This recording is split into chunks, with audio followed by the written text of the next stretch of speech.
अस्सलाम वालेकुम। ACCPK से मैं हूं अहमद शेख। आज जिस मौजू पर हम बात करेंगे वो है सेनेट का इलेक्शन। सेनेट का इलेक्शन इख्तिताम पजीर हो चुका है और ये इलेक्शन अपने पीछे, इसके नताइज अपने पीछे एक वसी दास्तान छोड़ गए हैं जिन पे मुख्तलिफ चैनल्स पे गुफ्तगू जारी है। इस इलेक्शन में होने वाला अपसेट जो कि बहुत बड़ा मार्का था, जो कि इस्लामाबाद की एक जनरल सीट पर यूसुफ रज़ा गिलानी साहब की कामयाबी और इसके मुकाबले में शेख हफीज़ साहब की जो शिकस्त थी वो बड़े बेशक ये उनका जो हारना था वो हम मार्जिन वोट से कह सकते हैं कि बहुत ज़्यादा वोट नहीं थे। इनमें कुछ वोट ऐसे भी थे जो कि ज़ाया हो गए, लेकिन हुकूमत के लिए ये बहुत अलार्मी है। हुकूमत को इस इलेक्शन में एक शदीद धचका लगा है। उसके बाद हुकूमत ने एक स्ट्रेटजी बनाई है और वो स्ट्रेटजी ये है, और ये बड़ा सेंसिबल फैसला हुकूमत की जानिब से किया गया। शाह महमूद कुरैशी साहब ने ये कहा कि इमरान खान साहब को अपनी सीट को मजबूत करने के लिए और अपने इक़्तिदार को तूल देने के लिए या अपने इक़्तिदार में रहने के लिए उन्हें वोट ऑफ कॉन्फिडेंस लेना पड़ेगा असम्बली से, जिस पे हुकूमत के तकरीबन तमाम अरकान जो हैं इस वक्त जो उन्होंने इत्तफाक कर लिया है इस बात पे कि प्राइम मिनिस्टर जो हैं वो वोट ऑफ कॉन्फिडेंस लेंगे। सवाल ये पैदा होता है कि क्या सेनेट के इलेक्शन में हुकूमत का ये कहना कि उनको पहले से इस अपसेट के बारे में इल्म था और यूसुफ रज़ा गिलानी की जो सिलेक्शन है या यूसुफ रज़ा गिलानी का जो जीत जाना है इलेक्शन में, वो एक करप्ट प्रैक्टिस का मुंह बोलता सबूत है। अगर हुकूमत को इस बात का पता था तो वफाक एक ताकतवर तरीन इदारा होता है, तो वफाक ने इस पर अमल दरामद क्यों नहीं है, क्यों नहीं ऐसे इंतज़ामात किए, क्यों नहीं ऐसी स्ट्रेटजी अपनाई जिससे ये करप्ट प्रैक्टिसेस रुक सकें। वो इससे एक बात जो खुल के सामने आई वो ये भी थी कि हुकूमत का अपने कुछ अरकान पर कंट्रोल नहीं है, जो कि ड्रिफ्ट हो गए, जो कि चले गए और उन्होंने यूसुफ रज़ा गिलानी को वोट दिया। हुकूमत का ये भी कहना है कि वो उन तमाम लोगों को जानते हैं जिन्होंने ये बात की। इस सिलसिले में आज हम गुफ्तगू करेंगे। मेरे साथ तशरीफ़ रखते हैं राशिद हमीद साहब। राशिद हमीद साहब ने चूँकि इस इलेक्शन को बहुत करीब से भी देखा है और इसके बारे में काफ़ी मालूमात भी हैं उनके पास। तो आप ये बताइए कि यूसुफ रज़ा गिलानी का, राशिद साहब बहुत खुशामदीद ACCPK में। सर आप ये बताइएगा कि यूसुफ रज़ा गिलानी की जीत PTI के लिए एक बहुत बड़ा अपसेट, उनकी स्ट्रेटजी क्या होगी? क्या PTI, जो हमारे इल्म में ये बात आई है कि एक कोशिश होगी शायद उनकी कि वो इसके लिए कोई ऐसे सबूत मुहैया करें जिससे उनकी जीत को कालादम करार दे दिया जाए और फिर एक नए सिरे से इलेक्शन किया जाए। दूसरी बात, इमरान खान चूँकि एक इनकलाबी शख्सियत हैं, उन्होंने उन तमाम लोगों को जिन्होंने इसमें जिन्होंने अपनी लॉयल्टी चेंज की और यूसुफ रज़ा गिलानी साहब के चले गए। आपको याद होगा कि उन्होंने KPP में भी 22 के करीब या 20 के करीब उन्होंने अपने नुमाइंदों को फारग कर दिया था। लेकिन अगर वो असम्बली में जिन 9 लोगों की वो बात कर रहे हैं जिनकी लॉयल्टी जो है वो दूसरी जानिब चली गई या यूसुफ रज़ा गिलानी की तरफ चली गई, क्या अगर वो उनको भी फारग करते हैं तो क्या असम्बली में वो अपना वजूद बरकरार रख सकेंगे इस करंट जो हालात इस वक्त हो रहे हैं? और अब उनकी स्ट्रेटजी क्या होगी, अपोजिशन की स्ट्रेटजी क्या होगी कि उनका नेक्स्ट टारगेट क्या होगा? यूसुफ रज़ा गिलानी साहब के जीतने के बाद उनका नेक्स्ट टारगेट क्या है? नेक्स्ट टारगेट तो अहमद साहब देखें ना, सामने आ गया है। उन्होंने ये सारी जो गेम प्ले की है और हुकूमती अरकान ने जो पहले खदशा ज़ाहिर किया है, तो ये तो उनका मसला जो है वो ऐसे ही है। खदशा उनका ठीक था, उन्हें इस चीज़ का इल्म भी था कि ये मैनेज कर रहे हैं। जो आप टारगेट की बात कर रहे हैं ना, टारगेट उनका यही टारगेट इमरान खान था, जो अब ये इन्होंने पोजीशन यहाँ पे क्लियर की है, ये उसके टारगेट करके उन्होंने किया था, जो कि पहले किसी अवाम को इस चीज़ का इल्म नहीं था कि अगर वहाँ से ये जीत गया नेशनल असम्बली से यूसुफ रज़ा गिलानी साहब, तो उसके बाद अगला सेटअप जो है वो या अपसेट जो है वो इस तरह का आ जाएगा कंट्री के लिए कि वो इमरान खान साहब जो हैं वो उनको लिए कॉन्फिडेंस का वोट जो है लेना एक ज़रूरत बन सकता है। तो इस चीज़ का इनको पहले इल्म नहीं था। लेकिन जो सियासी लोग हैं वो ये सारा कुछ जो उन्होंने इन्वेस्टमेंट ये सारी की है और ये इतनी बड़ा उन्होंने ये गेम किया है वो इमरान खान साहब के लिए किया हुआ है। ये तो ऐसे ही बात कर रहे हैं कि ये चेयरमैन सेनेट के लिए भी इसको खड़ा कर देंगे, वो तो हो ही नहीं सकता। चेयरमैन सेनेट की बात नहीं है उनकी। राज साहब, आपने एक लफ्ज़ यूज़ कर दिया, आपने कहा investment. What you mean by all that? Investment से मुराद क्या है कि बाइंग एंड सेलिंग हुई है? हाँ। क्या हुआ है आपके ख्याल? सर, बाई एंड सेलिंग पहली दफ़ा हुई है।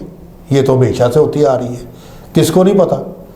आप किसी राह चलते बंदे से पूछ रहे हैं, वो बता देगा कि सेनेट के इलेक्शन में पैसे लगते हैं। किसको नहीं पता ये चीज़, हर बंदे को पता है। तो इस दफ़ा इमरान साहब ने इस चीज़ को हुकूमती फोरम पे हाईलाइट किया और कहा कि ये इस तरह की करप्ट प्रैक्टिस जो हैं ये इसको बंद करना चाहिए।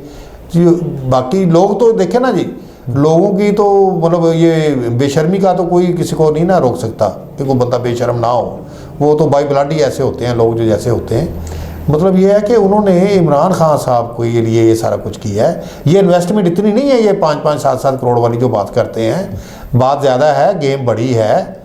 वो तो डेवलपमेंट फंड की बात है ना, कि भी एक एमएनए जो है उसको 50 करोड़ का। नहीं, ये सर इल्ज़ाम लग रहे हैं सर, किसी डिपार्टमेंट में कोई पैसे इस तरह के नहीं आए, ये ऐसी कोई बात नहीं है। वो पहले अदवार में ये सब सिस्टम चलता था।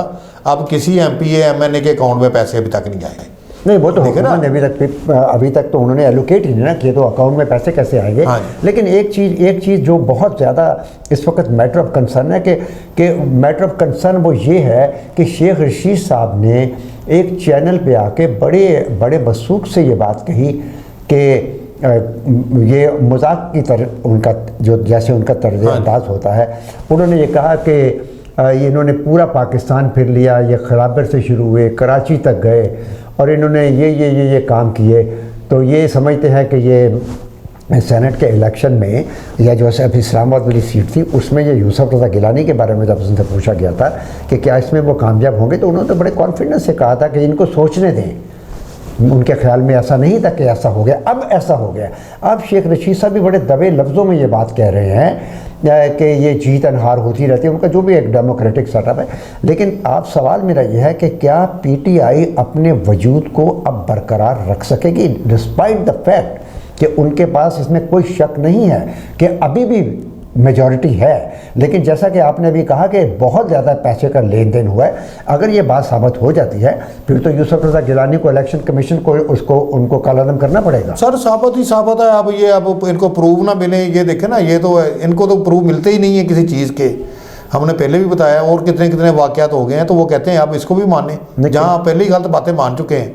अब देखें ना सर, ये सारा आप खुल के बात करें, किनको प्रूव साहब ये देखें, आप कहना चाह रहे हैं कि इलेक्शन कमीशन को, क्या आप इलेक्शन कमीशन को, सर को इलेक्शन कमीशन इस मुल्क में नया बना है। इलेक्शन कमीशन में पहले नहीं पता कि क्या होता रहा है आज तक और ये क्या हो रहा है। इलेक्शन कमीशन को क्या नहीं पता, आम बंदे को पता, तो इलेक्शन कमीशन को क्यों नहीं पता सर, जो जिनके लिए ये ड्यूटी है विजिलेंस की सारी। तो इलेक्शन कमीशन में भी देख लेना आप, जो पहले इलेक्शन कमिश्नर जो साहब लगाए हैं इन्होंने, तो उसमें भी देखे ना, वो भी एक CSP है, मुलाजम आदमी है। उसने 30 साल तो इनके साथ नौकरी की है, नूर के साथ, और इनके साथ मुलाजम आदमी भी सर कभी कमांडिंग हुआ है। मुलाजम आदमी तो यस सर कहने का आदी होता है। उसने तो जो भी था उसी सेटअप से किया है। अब मेरी आप सर और बात सुने, आप ये कह रहे हैं ना कि ये अब सारे हफीज शेख साहब को और यूसुफ रज़ा गिलानी साहब को डिस्कस कर रहे हैं। जो खतून ने 174 वोट लिए हैं पीटीआई के, वो भी तो उसी ईवान से मिले हैं ना उसको।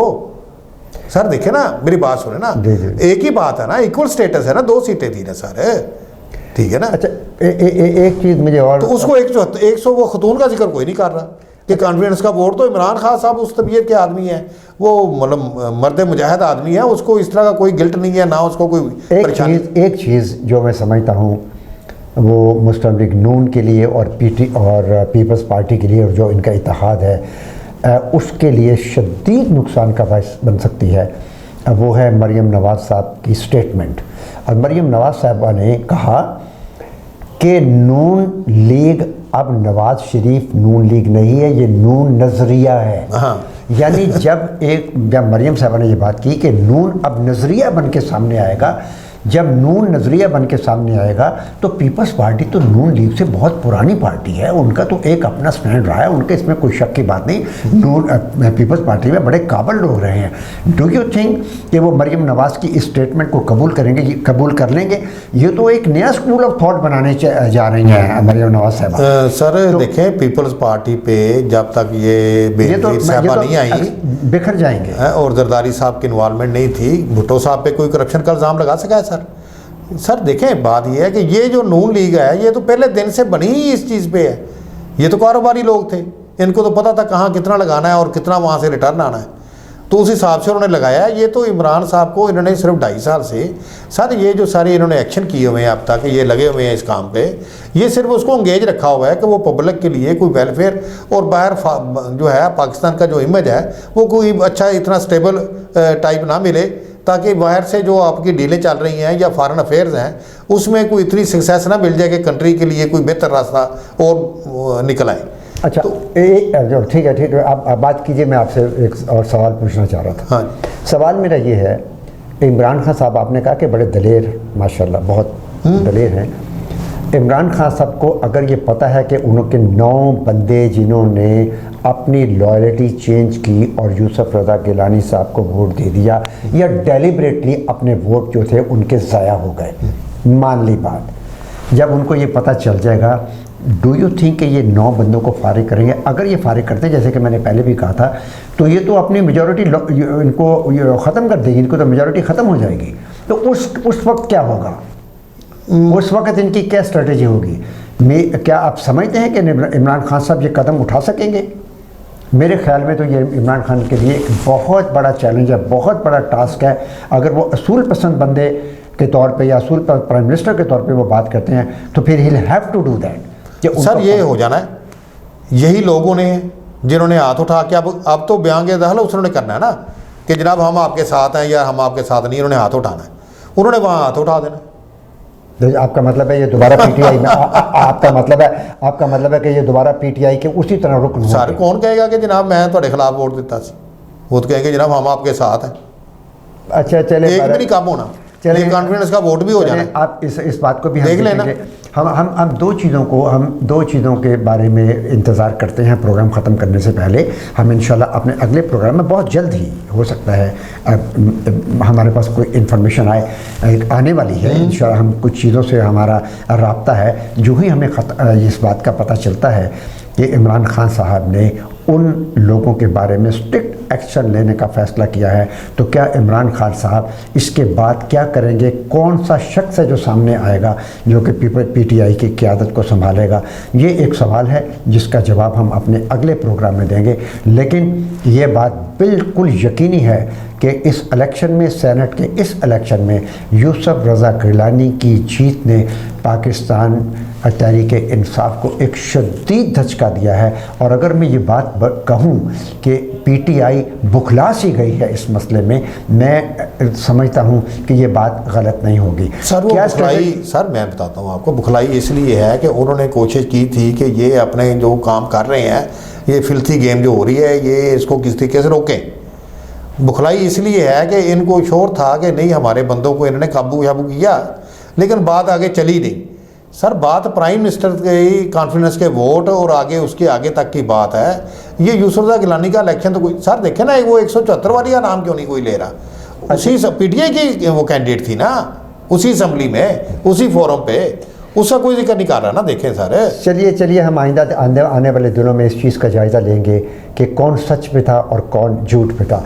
आसिफ अली जरदारी साहब ने सेलिब्रेशन की, लेकिन उनकी बैक पे सेलिब्रेशन हो रही थी। लेकिन जब आसिफ अली जरदारी साहब से पूछा गया कि आपको यूसुफ रज़ा गिलानी की जीत के बारे में इल्म है, तो उन्होंने स्टेट में कहा मेरे पास ऐसा कोई मेरे पास ऐसी कोई इन्फॉर्मेशन नहीं है। सर असल में अहमद साहब पीडीएम की ये हार है जिसको ये जीत बना के ये शोर डाल रहे हैं। इन्होंने ये बताया है कि हम इस तरह मैनेज करके भी कर सकते हैं, इलेक्शन जीत सकते हैं, हम बंदों को ख़रीद सकते हैं। इन्होंने बंदों को ख़रीदा, ख़रीदने के अलावा तो कोई बात ही नहीं है। सर क्या नज़रियाती यहाँ पे लोग सारे अपने अपने, ये जिस तरह का मिजाज है कौम का, सेल्फिश कौम है, हर कोई अपने से आगे कभी किसी का सोचा ही नहीं इन्होंने। नहीं, पाकिस्तान बड़े नेशनलिस्ट हैं, पाकिस्तान में बड़े ज़िम्मेदार लोग भी हैं और पाकिस्तान की सरजमीन की हिफाजत। सर देख लें कैसे कैसे लोग आपको टीवी पे नजर आते हैं, वो तो किस किस किरदार के हामिल हैं आपको नज़र आता है। देखें ना, हमारी एज के लोग और हमसे छोटे जो लोग हैं, हमने सर यहाँ पाकिस्तान में वक्त गुजारा हुआ है, हमें इन सबको, कई लोगों को हम पर्सनली जानते हैं कि इनके क्या किरदार हैं, उनकी क्या सोच है। वो तो मैं भी बहुत सारे, तो देख लें आप टीवी पे किस तरह से जानता हूं, कैसा बेशर्म आप देखते हैं टीवी के ऊपर, उनका क्या रोल रहा है, झूठ ही बोलना है ना। बहरहाल वो कीप योर फिंगर, हम अपनी उम्मीदें बहुत हमारी वाबस्ता हैं। अल्लाह ताला करे कि पाकिस्तान की सालमियत जो है वो कायम रहे। पाकिस्तान में डेमोक्रेटिक सेटअप जो है, जो सबसे इम्पॉर्टेंट बात है, कोई मुल्क नहीं चल सकता जब तक उसका डेमोक्रेटिक सेटअप मजबूत नहीं होगा। हार जीत डेमोक्रेटिक सेटअप का एक इंटीग्रल पार्ट है। सर डेमोक्रेटिक सेटअप भी अगर किसी सच्चाई पे होगा तो वो कामयाब होगा ना। यहाँ तो झूठ ही झूठ है इस मुल्क में सारा। कोई झूठ सच बोल रहा है, जो सच बोलता है वो आगे इतने, एक बंदा सच बोलता है 99 झूठ बोल रहे होते हैं, झूठ परवेर कर जाता है। ये आप असम्बली की बात कर, not for the whole nation. अगर ऐसा हो तो फिर तो सर हम तो यही देख रहे हैं, बाहर एक बंदा झूठ बोलता है वो उसको सीट सुननी बढ़ जाती है, भले वो प्रेसिडेंट हो या प्राइम मिनिस्टर हो। चलें, आने वाले दिनों में हम ये देखेंगे कि पीटीआई की क्या स्ट्रेटजी है और अपोजिशन इसमें क्या स्ट्रेटजी अपनाएगी। लेकिन एक बात जो है, जो is matter of big concern, वो ये है कि खुदा करे कि दोनों जो पार्टीज़ हैं ये किसी एक ऐसी स्टेज पे जाके को मादा हो, इनका एग्रीमेंट हो जाए जिससे मुल्क के हालात ख़राब होने के बजाय बेहतरी की तरफ जाएं। आप देख रहे हैं कि पाकिस्तान के इकनॉमिक सेटअप कितना ख़राब हुआ। आप देख रहे हैं कि पाकिस्तान का पॉलिटिकल सेटअप, इस इलेक्शन की वजह से पाकिस्तान के पॉलिटिकल सेटअप में न सिर्फ पाकिस्तान बल्कि पूरी दुनिया में इसके बारे में बातें हो रही हैं कि ये किस किस्म के असम्बली है, ये किस किस्म के सेनेट इलेक्शन है जहाँ का वज़ीर आज़म अपने बंदों पे ट्रस्ट नहीं करता और जहाँ मिल मिला के डेलिब्रेटली इस काम को ख़त्म कर दिया सर वो होता है। देखें बात यह है, इसमें बड़ी एक इम्पॉर्टेंट वीडियो आई हुई है अली अदर गिलानी की, उसके बेटे की, जिसको यूसुफ गिलानी साहब ने भी सेकंड किया हुआ है कि बिल्कुल ठीक है, और वो भी आगे दोबारा उसने सेकंड किया है कि जी मेरी वीडियो है, हम लोगों को बता रहे थे, अगर कहते थे अगर आपको निशान ज़्यादा वो जो है वो बैलेट पेपर मिले तो आपने क्या करना है, उसको ख़राब कैसे करना है। अब इससे आप अंदाज़ा लगा लें कि इसके बाद भी इलेक्शन कमीशन खामोश है और वोट आपके जो हैं उसमें से जो खराब हुए हैं। मैं इस सिलसिले में, I being an anchor, I been the host of this programme, मैं इस सिलसिले में कोई बात इसलिए नहीं कह सकूंगा जब तक कि एक एविडेंस प्रूव। सर एविडेंसेज इन कामों में नहीं होती। अब शहरयार अफरीदी को ले लें सर, वो इमरान साहब का बड़ा चहेता है। बिल्कुल, इस बात पे तो आप उसको वो पुरानी उसकी हिस्ट्री देख लें और जो उसने वो किया, वो जो नारकाटिक्स का उसने जो सारा ड्रामा किया, और उसके बाद वो कश्मीर कमेटी में कौन सी उन्होंने ऐसी परफॉर्मेंस दे दी है, और अब वोट भी गलत टिक कर दिया। भाई मुझे ये बताएं, ये कोई ऐसा काम है? हम तो सर आम बंदा पोलिंग जाता है वो वोट डालने, तो वो पर्ची ले लेता है कि कहाँ कहाँ टिक करना है। इसमें तो प्राइम मिनिस्टर साहब ने खुद भी उन पर बड़ी शदीद नाराजगी। वो नाराजगी से क्या होता है सर, उनका टाइम पास हो रहा है, 2.5 साल में उनकी परफॉर्मेंस देख लें, और सबसे चहेते वो बने हुए हैं इनके। इसी तरह और भी लोग हैं सर, इस तरह तो काम नहीं चलता। चले राशिद अमीन साहब इस उम्मीद के साथ कि पाकिस्तान कायम दायम रहेगा और इंशाअल्लाह ताला ये मसला है, हुआ तो बहुत बुरी बात हुई, इसमें कोई शक की बात नहीं।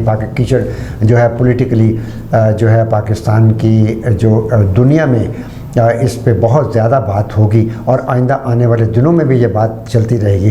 किस तरीके से इस दाग को धोया जाएगा, ये दोनों बड़ी पार्टियों का ये है, उनकी ज़िम्मेदारी है कि ये जो गंद हुआ है, मैं तो इसको गंद का नाम दूंगा, बड़ी मुश्किल से ये लफ्ज़ मेरे मुंह से निकल रहा है, कि इसको साफ़ करने में यकीनी तौर पे बहुत टाइम लगेगा। सर वोट ऑफ कॉन्फिडेंस की कोई इतनी ज़रूरत भी नहीं थी। ये तो इमरान साहब का एक मिजाज है, वो फ्रंट फुट खेलते हैं हमेशा, वो कभी बैक फुट पे खेले ही नहीं। लेकिन पॉलिटिकल सेटअप में ऐसा नहीं होता, आपको बैक फुट पे आना पड़ता है। ओ कौन सी सारी ये हमारी जो पॉलिटिक्स है यहाँ, इस तरह आप बाहर दुनिया घूमे हुए हैं, कभी ऐसा नहीं हुआ जो बाइडेन और ऐसी भी कोई होती है पॉलिटिक्स, ये कौन सी पॉलिटिक्स? बुश जैसे बंदों को भी बैक फुट पे जाना पड़ा। हाँ। और जो बाइडेन ने अब सऊदीया के बारे में जो बात कर रहे हैं, हाँ। आप ये देख लीजिएगा, इसमें कोई शक की बात नहीं है कि इस वक्त तो वो बहुत ज़्यादा बात कर रहे हैं ना, अमेरिकन प्रेसिडेंट है, लेकिन एक वक्त ऐसा आएगा कि आप देखिएगा कि उनको भी बैक फुट पे जाके कहीं ना कहीं कंप्रोमाइज़ करना पड़ेगा। तो डेमोक्रेटिक सेटअप में ये चीज़ें होती हैं। ये सर जहाँ सिविलाइजेशन हो वहाँ तो बैक फुट की गुंजाइश होती है, जहाँ तो सिविलाइजेशन का कोई कंसेप्ट ही नहीं है। अगर इतना रेवोल्यूशनरी स्टेप है तो फिर इस वक्त तो पाकिस्तान को ठीक होना चाहिए था, करप्शन इस मुल्क से ख़त्म हो जानी चाहिए। सर हमारे उनको उन्होंने गेज रखा है इमरान साहब को, और इमरान साहब की परफॉर्मेंस जो है वो इसलिए कोई नजर नहीं आती। ये बात कुछ नहीं किया सर, कुछ नहीं किया स्वाय ऑटो पे छोड़ने के। आपकी इस बात का जो फैसला है ना, ये तो अवाम है ना, जो बात आप कह रहे हैं, इसका फैसला अवाम पे छोड़ दिया सर। अवाम हम है, अवाम कौन सी है? और अवाम क्या होती है? हम अवाम नहीं है, हम वोटर हैं। चलिए बहरहाल, हम कोई ऑफिस होल्डर नहीं है। हम बहुत बेहतर नताइज की तवक्को के साथ आपसे इजाज़त चाहते हैं। राशिद हमीद साहब को और अहमद शेख को इजाज़त दीजिए। अल्लाह ने के बाद खुदा हाफिज़।